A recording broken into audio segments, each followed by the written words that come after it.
Olá, tudo bem? Meu nome é Marco Selim e hoje nós vamos dar continuidade ao nosso Momento com SEAC, um momento diário onde nós nos reunimos para conversar um pouquinho sobre essa doutrina espírita, essa doutrina que nos traz conforto, esclarecimento e nos prepara sempre para uma vida futura. E hoje nós vamos dar continuidade conversando sobre o capítulo número 2 do livro Céu e Inferno, intitulado Por que tememos a morte? Esse é um tema que causa muita curiosidade, muitas dúvidas e principalmente muitos medos, né? Porque é uma das coisas que o ser humano é o único animal que sabe que um dia ele vai morrer. Então, a gente pode começar dizendo o seguinte, que a morte é o único destino que compartilhamos. Ou seja, apesar de tudo, um dia nós vamos morrer. E uma coisa interessante, a cada dia que passa, esse dia se aproxima um pouco mais. E assusta, e por assustar, nós temos exatamente esse receio, e muitas vezes nós acabamos evitando de pensar nesse tema. Mas por que nós pensamos? Por que nós evitamos? Por que algo tão inevitável nos causa tanto medo, né? Vamos chamar assim. Será a dor, o medo do desconhecido, a possibilidade de simplesmente deixar de existir, sumir. E hoje nós vamos perceber que esse medo da morte não vem da morte em si, mas daquilo que nós acreditamos e pensamos sobre ela. A morte talvez seja o maior enigma da existência humana. Independente de cultura, religião, época, ela desperta sempre um sentimento comum, que, como nós já comentamos, é o medo. Mas por que tememos tanto a morte? Será o fim da consciência ou apenas a passagem para algo desconhecido? E nesse capítulo nós somos convidados, melhor dizendo, a refletir. O medo da morte não nasce da morte em si, mas daquilo que acreditamos sobre ela. Então, se nós considerarmos o medo da morte como produto da ignorância, né? Vamos pensar o seguinte, o medo vai sempre, todo medo, toda insegurança nossa nasce da incerteza. Imagine que nós estamos caminhando por um caminho, por uma trilha totalmente escura. A gente não sabe o que tem lá na frente, a gente não vê o chão, a gente não reconhece o ambiente. E o que nós sentimos? Nós sentimos medo, insegurança, tensão, dúvidas. Agora, e se nós pensarmos nesse caminho como uma luz guiando cada passo? Essa parte aqui me chama a atenção de uma frase que eu gosto bastante, né? Que é um salmo que ele fala assim, que Deus é como luz para os meus pés e lanterna para os meus passos. Então, quando nós estudamos as mensagens do Pai, a gente começa a pensar, a entender exatamente que há uma luz guiando cada um dos nossos passos. E nesse ponto, o medo diminui. Então nós percebemos que a diferença não está no caminho, né? Mas sim, esse medo é gerado não pelo caminho em si, mas pelo que nós conseguimos enxergar. E assim é a morte. Quando não sabemos o que acontece depois, nossa mente preenche o vazio com dúvidas, e dúvidas alimentam o medo. Ou seja, quando a gente não sabe o que vê pela frente, a nossa cabeça começa a criar um monte de pontos, um monte de dúvidas, e isso vai alimentando cada vez mais o nosso medo. E o texto propõe uma ideia central, né? Esse capítulo 2, que o medo da morte é exatamente proporcional à falta de compreensão sobre o que vem depois. Quando nós não sabemos o que nos espera, como eu já falei, a nossa mente vai preencher esse vazio com incertezas, dúvidas, angústias, e isso vai acabar gerando muito medo em nós. E muitas vezes nós enxergamos a morte como um fim absoluto. Se a gente achar que tudo some, que tudo acaba, vai gerar desespero. Se nós pensarmos como nós conversamos lá no capítulo 1, né? As penas eternas, ou seja, um julgamento severo e imprevisível, a morte para nós vai acabar gerando terror. E, sem dúvida alguma, também o famoso que isso é um mistério impenetrável, que vai gerar uma ansiedade, porque o que eu vou encontrar do outro lado, como que eu vou fazer?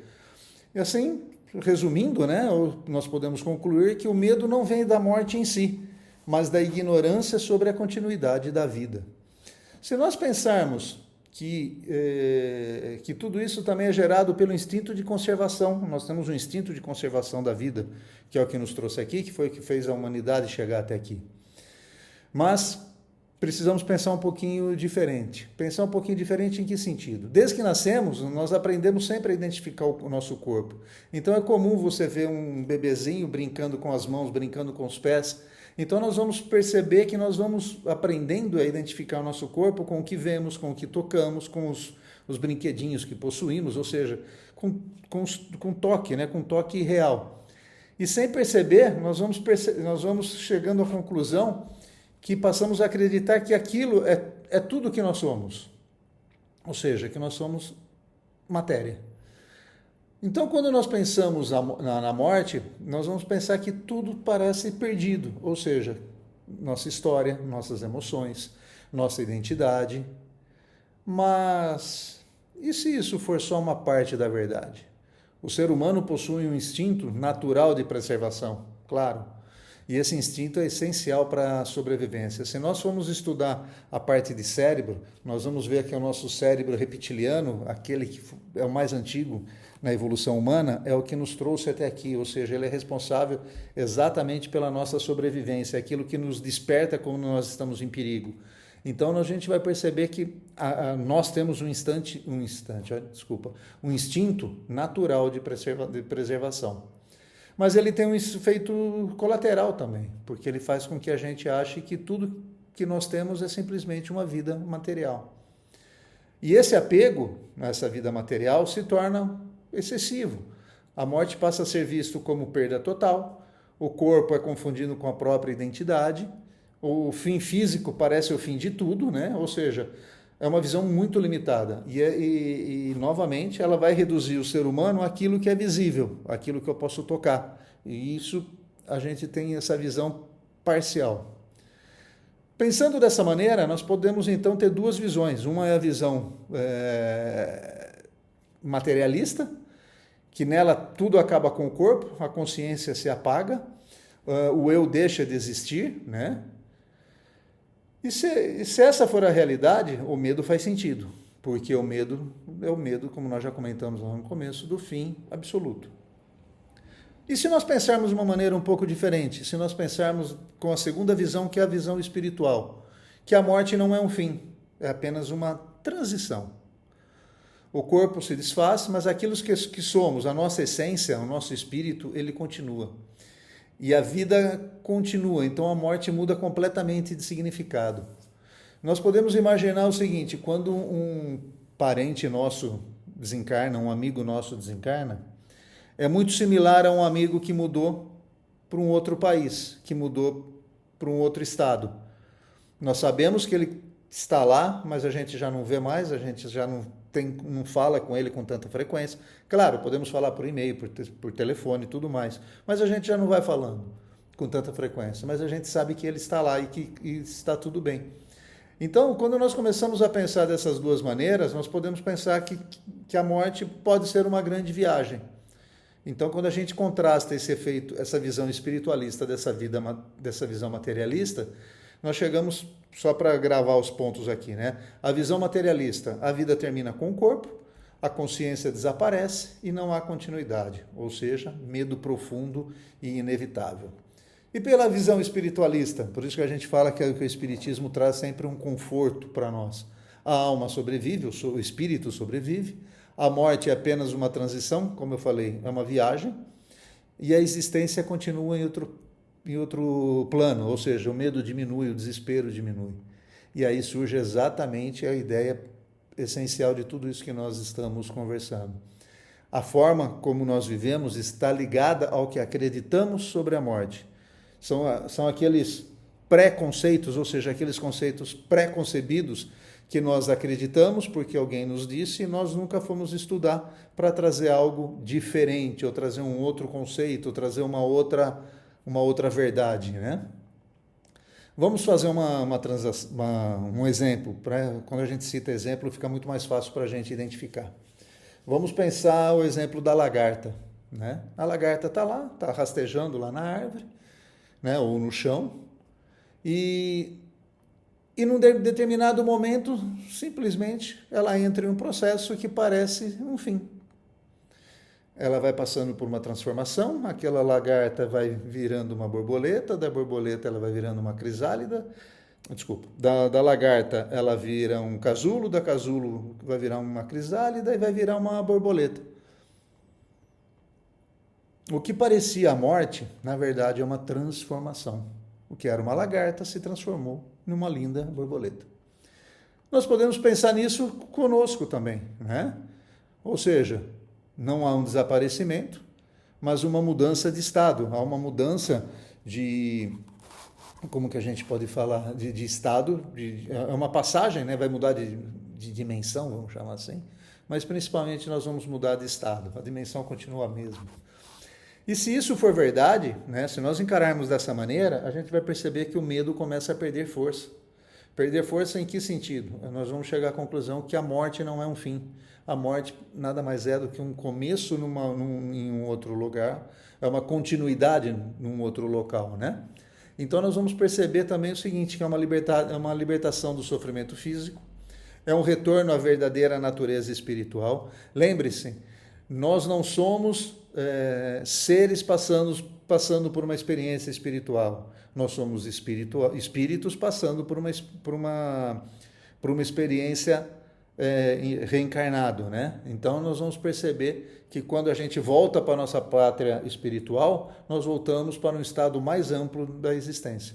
E nesse sentido, a gente começa a pensar de maneira diferente. A gente perde o medo da morte e começa a pensar na morte como transformação, como um novo local, uma nova etapa, um novo aprendizado e uma nova área de trabalho. Mas ainda nós podemos considerar como se fosse algo muito mais profundo, né? O medo da morte. O medo da morte também está ligado a como nós vivemos.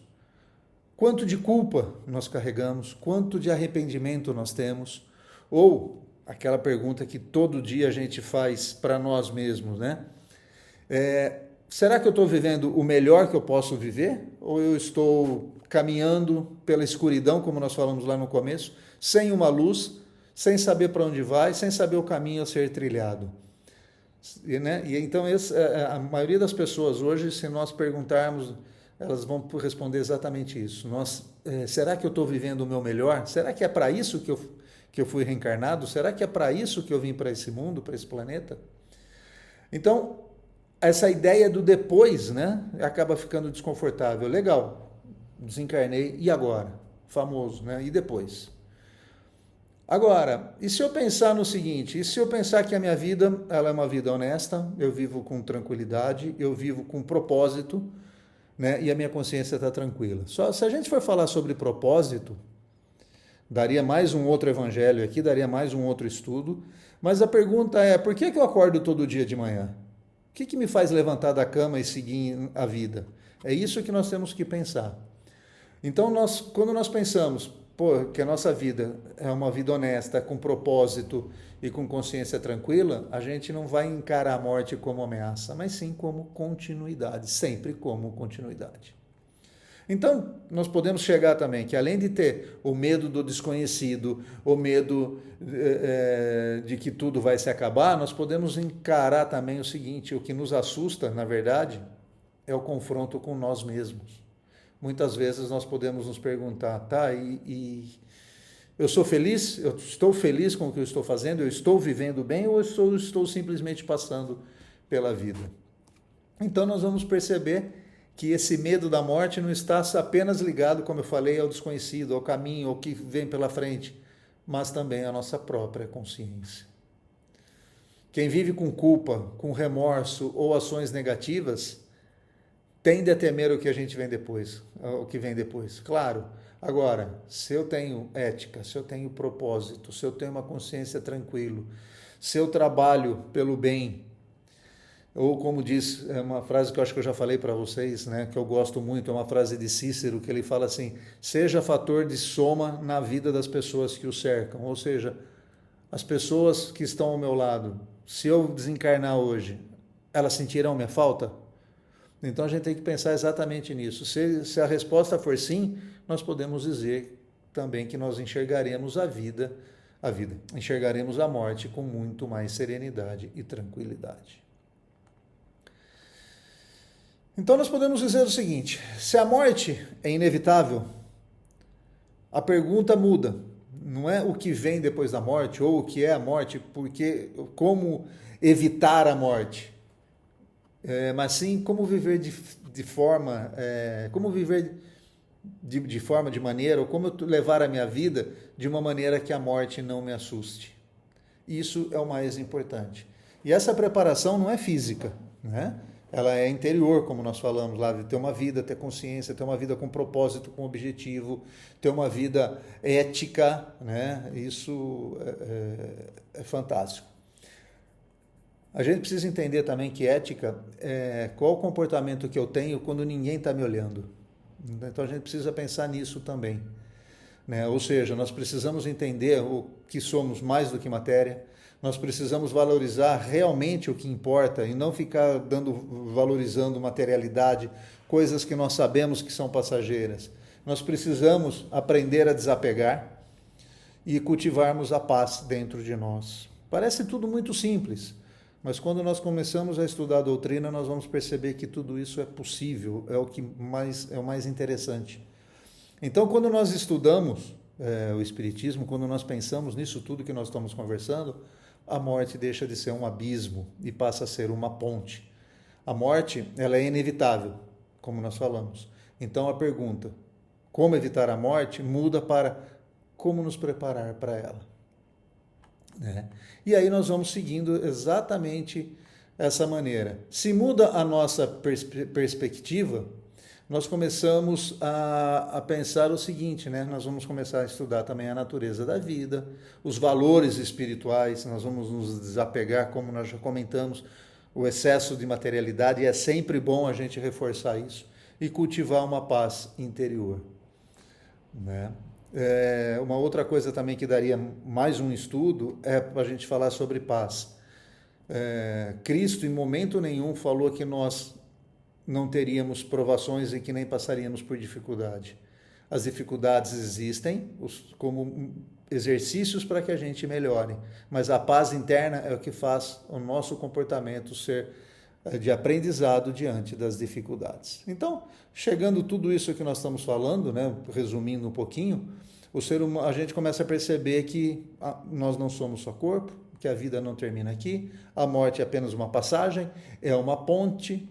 Dessa maneira, o medo vai diminuir, a ansiedade vai ceder e surge uma nova maneira de viver. Ou seja, lembrando da lagarta, encarnado é como se fosse uma etapa da nossa vida. A nossa real vida é no mundo espiritual. Então a gente começa a se perceber nisso também do apego, né? A gente vai deixando de ter uma vida baseada no apego e passa a ter uma vida com muito mais sentido, com muito mais significado.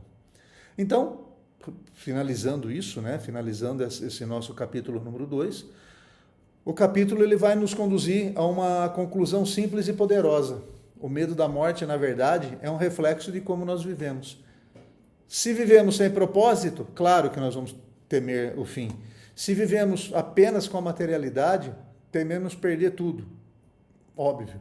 E se vivemos com consciência, nós aceitamos essa transição. A morte deixa de ser uma inimiga e passa a ser uma ponte, um caminho, uma nova jornada, como se a gente viajasse, mudasse de estado, mudasse de cidade, mudasse de país. Ou seja, é uma vida em um outro plano, em um outro local.